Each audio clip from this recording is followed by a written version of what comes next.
malam ini kita juga kedatangan tamu yakni dari Ikatan Persaudaraan Haji Indonesia Kabupaten Maros, kemudian Ikatan Persaudaraan Imam Masjid Kabupaten Maros, yang ketiga Persaudaraan Muslimin Indonesia Kabupaten Maros, kemudian ada juga Bapak Dokter Pradik MT, beliau adalah staf ahli Bupati Kabupaten Maros. Kemudian ada pun Dr. Haji Yanas Pabogori MSI, beliau adalah mantan camat Timur. Mungkin hanya itu yang dapat saya sampaikan. Jadi yang kurangnya mohon dimaafkan. Wabillahi taufiq wal hidayah. Wassalamualaikum warahmatullahi wabarakatuh. Assalamualaikum warahmatullahi wabarakatuh. Alhamdulillahirabbil alamin. Alladzi ja'ala syahra ramadhana sayyidan syuhur wa anzala fihi al-Qur'ana hudan lin-nasi wa bayyinatin minal huda wal furqan.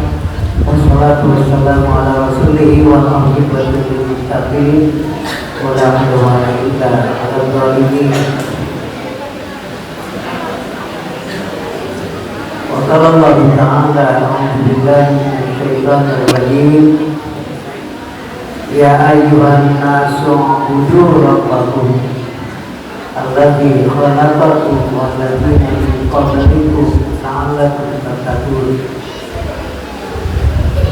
Jemaah taklim yang berbahagia, bapak-bapak, ibu-ibu yang kita dirahmati Allah Subhanahu wa taala.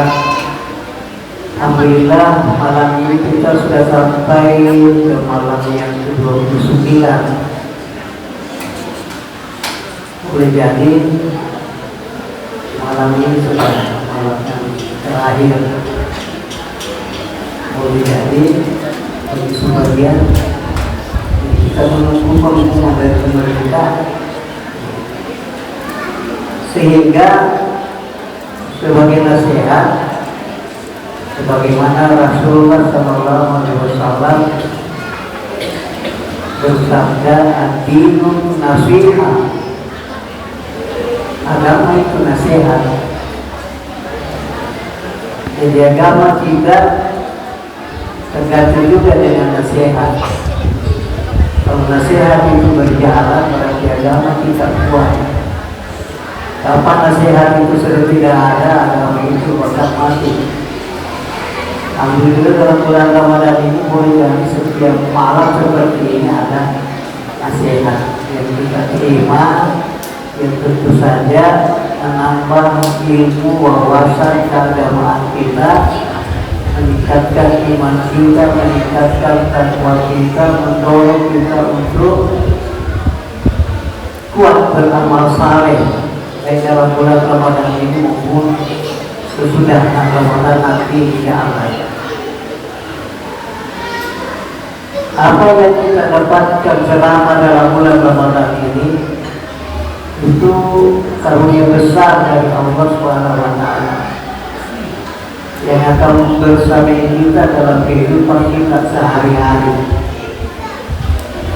Yang kita sangat harapkan, jika kita ini sangat mengharapkan agar ibadah kita ini memenuhi sahihnya, sah, benar, dan memenuhi makbulnya, diterima di sisi Allah Subhanahu wa taala.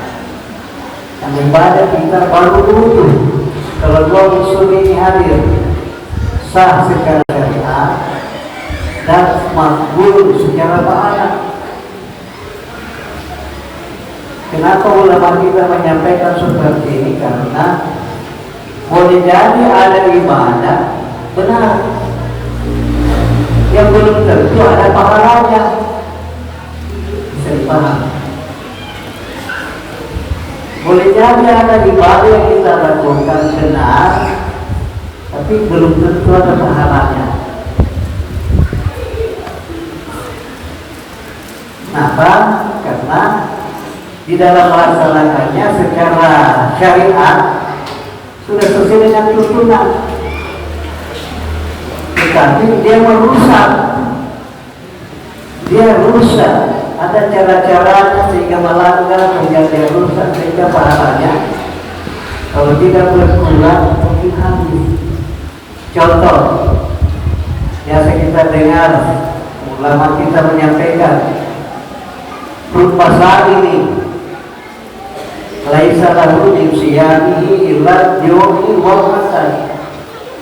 Ada banyak orang berpuasa tapi tidak mendapat pahala dari puasanya kecuali lapar dan haus. Artinya puasanya benar, tidak makan, tidak minum, tidak berhubungan istri, tapi ada pelanggaran tertentu yang membuat pahala kotor, tidak meninggalkan perbuatan jahiliyah, maka Allah tidak membutuhkan puasanya. Ini tidak gede, sudah dinali.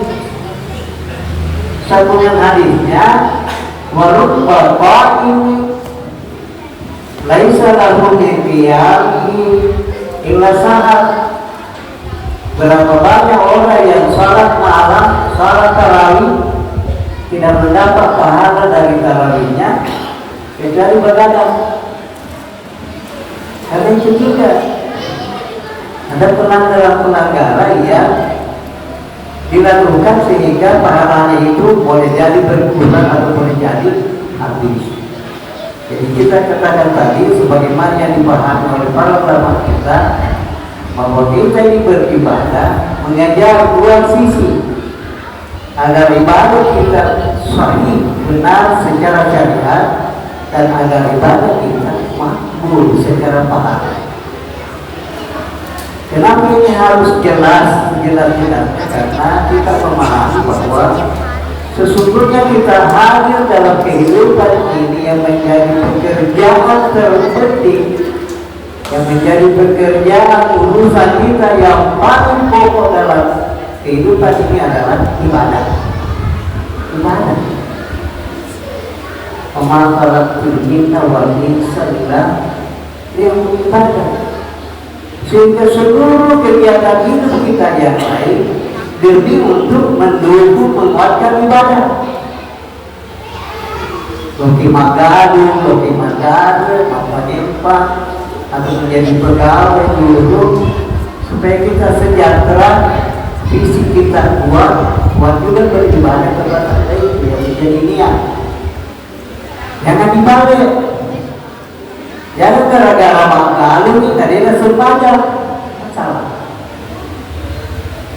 Kalau semua yang kita usahakan, yang kita cari itu untuk mendukung ibadah kita, maka semuanya menjadi ibadah. Apapun pekerjaan, profesi kita, ibadah. Ada yang dijaga selama bukan haram, selama bukan larangan, seperti judi malam ibadah. Apa dasarnya mengatakan ibadah? Karena kita disuruh bekerja, kita disuruh mencari sebagian dari rezeki Allah. Faidah tujuati salatu fastajidu fil ard. Kalau sudah salat, umat bertebaranlah, kamu untuk apa? Waktu kamu dipanggillah, cari kalau dia itu sebagian karunia dari Allah.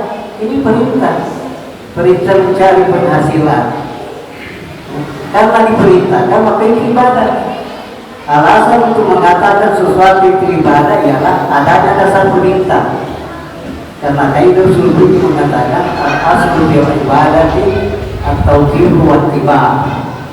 Kalau tidak ada perintah, tidak ada yang dilakukan. Al-aslu bil ibadati al-haram. Pada dasarnya ibadah itu awalnya haram, tidak ada yang boleh. Nanti ada perintahnya baru dikatakan taat perintah itulah ibadah.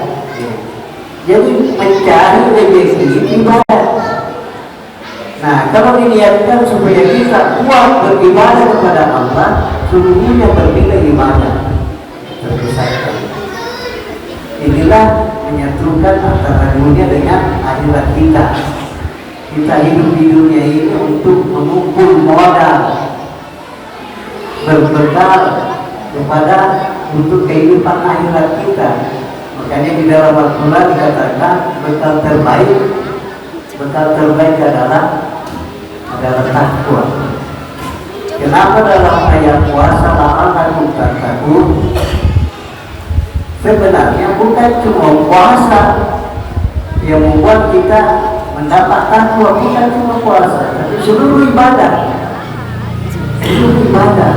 Dalam ayat yang saya baca tadi surah Al-Baqarah ayat 21, ya ayuhan nas, wahai sekalian manusia, uqulu rabbakum, sembahlah Tuhan, beribadah kepada Tuhan. Allazi khalaqakum walladzina min qablikum la'allakum tattaqun, sama dengan ayat puasa.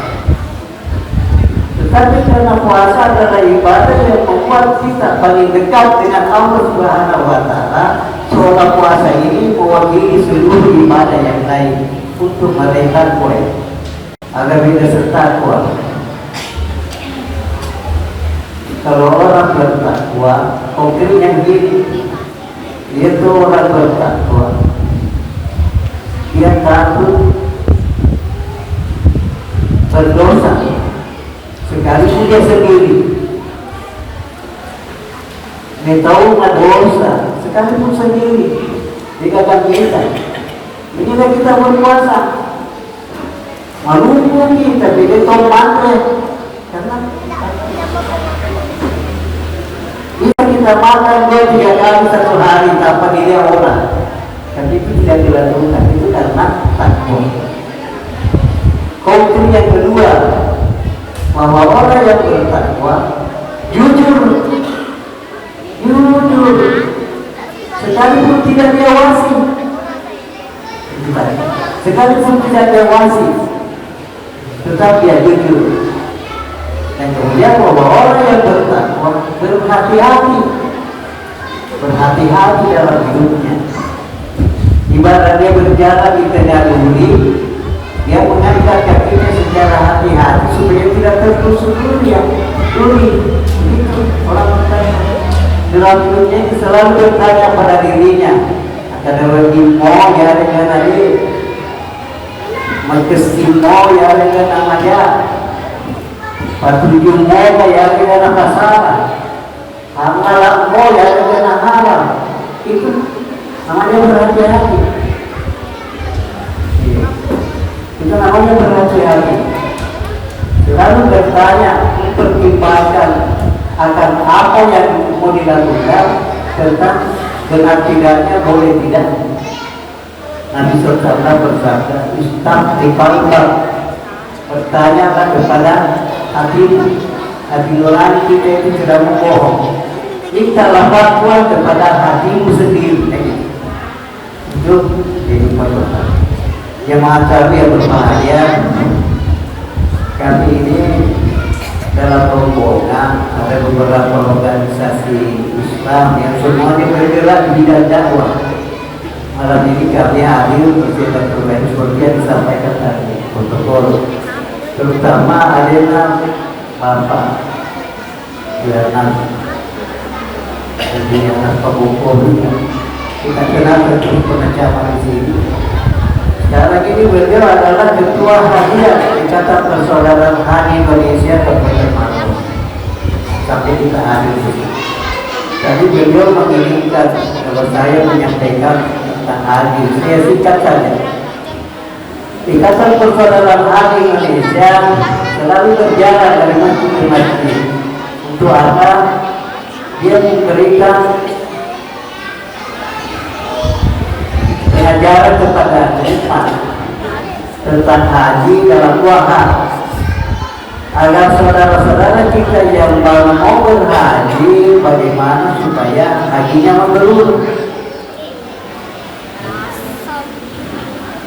Hajinya mabrur. Yang kedua, saudara-saudara kita yang sudah berhaji bagaimana supaya hajinya mabrurnya terpelihara. Itu yang kita ingatkan. Karena biaya haji ini tinggi, bukan main. Kalau berhaji dan tidak mabrur, bukan main. Kalau sudah haji tidak terpelihara mabrurnya. Nah, ini coba kita obati. Adik mewakili kita seluruh ibadah kita. Kenapa bicara makbul kalau haji? Karena makbul itu adalah tanda diterimanya. Haji makbul itu artinya haji makbul, diterima. Itu yang ada janjinya Nabi SAW. Al-hajjul mabrur laisa lahu jazaa'un illa jannah. Itu yang dijanji haji makbul. Kalau makbul, nah bagaimana supaya makbul? Ya dilaksanakan sesuai dengan tuntunan petunjuk-petunjuknya. Jadi artinya ini jangan nanti belajar agama haji kalau mau naik haji dari sejak pagi. Setiap kita ini wajib mempelajari haji. Sudah dekat berangkat atau belum? Karena kita memang wajib rukun Islam. Setiap muslim laki-laki perempuan wajib berniat untuk melakukan haji. Kemudian bagaimana kita harapan kemudiannya mati dulu. Nah ya kemudian kalau sudah tercapai mabrur, kembali pelihara itu mabrur. Apa tandanya memelihara mabrur? Ulama kita mengatakan alamatul qabuli ta'ati ata'atu ba'daha. Tanda-tanda diterimanya amalan ketika kita beramal seperti itu sesudahnya. Tanda bahwa ibadah kita diterima, ketaatan kita diterima ialah ketika kita taat setelah itu. Artinya disusun dengan tanda. Sawa'ul hasanati al-hasanatu ba'daha, kata para ulama. Balasan sebuah kebaikan ialah kebaikan setelahnya. Jadi misalnya naik haji, pulang haji, tidak ada perubahan, bahkan kembali seperti sebelum haji. Itu tanda-tanda. Itu haji itu menjadi contoh, pulang menjadi contoh. Makin dia mulai haji maka sifat-sifat itu ini juga Ramadan begitu. Tanda-tanda Ramadan kita diterima kalau amalan-amalan Ramadan kita bermaju. Mau dia jamak, tetap di mengaji, untuk mau masuk pelajaran lain, mungkin silaturahim kita, ya kan? Masih dekat ketemu di terus. Itu namanya Ramadan kita diterima. Ya kumpulkan di Ramadan, aku masih kira. Sudah kira, sangat memungkinkan waktu 1 bulan ini untuk mendidik kita menjadi bertakwa dan mempertahankan takwa Islam. Jadinya demikian bapak-bapak ibu dengan tadi berbahagia dan kita ini mudah bersyukur siapa tahu tadi kita yang sudah tarbiyah terlahir. Begitu cara kita siapa tahu amal saya ini amal yang terlahir sehingga hati kita pulang ya Allah. Mudah-mudahan di lain kesempatan kita ada persiapan kita terbaik sekali untuk saling mengingatkan ada Allah wajib semuanya. Assalamualaikum warahmatullahi wabarakatuh.